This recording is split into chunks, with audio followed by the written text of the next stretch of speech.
Back in 2010 or thereabouts, I decided to carve a small guitar out of a cow bone.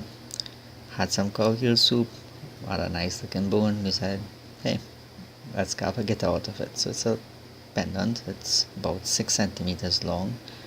So that gives you a good idea. And from the pictures with the fingers, you could kind of get a good idea of that too. This was done with a dremel tool alone. So we went on the internet, got a picture of a electric shaped guitar, and stuck it on the piece of bone, started carving away. I'll tell you something, cow heel bone really smells badly when it's carved in especially a confined area. Not a good thing to do. Does get you sick after about an hour. Anyway, as you can see, there's some small little defects, little things. This was done strictly with a dremel.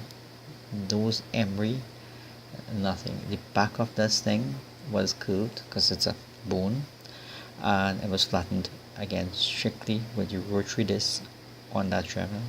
So everything here is hand done with one machine. There's some small defects, little nick close to the top of the head. I could have cleaned that up, but I think the head would have gotten too thin and I would probably have broken. And one or two other nicks, again, that would have probably made the shape either look a little funny, or it would have taken away from the structural integrity. The biggest concern was the guitar neck itself was a little thin and it may have broken. Now granted, it is a relatively thick thing. In the width wise it's thin, but thickness, this is about probably 7 or 8 millimeters, so it's not bad. Hole was drilled to use it as a pendant. It had to be obviously on the neck so that it would balance properly and not swing around stupidly. So as I look at it, I have some rotation going on here. I tried to get this thing to work, so I have to chop up that clip. What you see is a chopped up clip. This thing was one of the hardest things to actually film, and the focus doesn't work.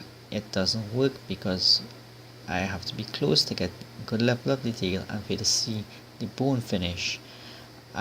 Once I go in that level, that close, my hands make the autofocus change. So that's why I have largely pictures of it and some rotation here coming on to the end. I kept the surface of this is not treated with anything.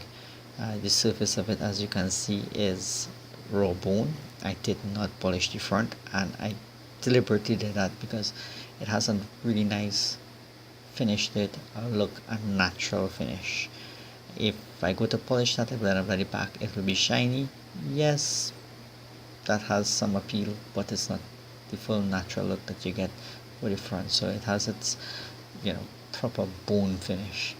I guess this is the closest thing we can get to ivory, considering that ivory is now illegal. So yeah, in case you're up to doing a project and obviously can't get your hands on ivory, try cow heel bone. It works really well. Do it in a ventilated area, do not do it in a closed area. The end product is durable, it lasts, and I find it looks really good.